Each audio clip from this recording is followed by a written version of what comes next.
Us as kids, we would go to events in Portugal, right? Like we would trade parts, we would buy my first pro deck, low pro, Oh, yellow nice. wood, so oak wheels. So those were Yeah. brands that everybody knew about in Portugal, right? And there was exposure on TV. There was Black River coming around, right? And Nice. filming the Pissing Fingers tapes Oh, and all okay. that stuff. They Like did some of that in Portugal? they would come on tour and stuff. So didn't know we that. would be super into it in the forums.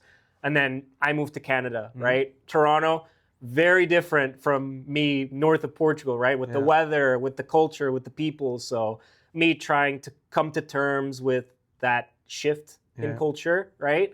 Also came the shift in fingerboarding as well.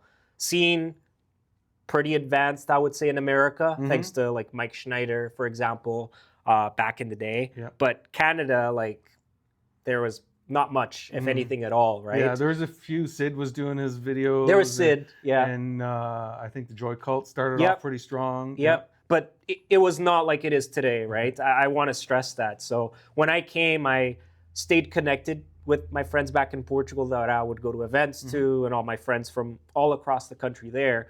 But it got increasingly harder, you know, as a teenager, obviously, as you kind of grow up, you kind of fall I think out of certain things. I think a lot of fingerboarders go through that. Exactly. They're too cool for school. Yeah, teenage exactly. Years and, so I would skateboard. So that's one of the things that did stay with me throughout, you know, my childhood to teenage years to post-teenage years. But fingerboarding would kind of like fade a little bit across the years.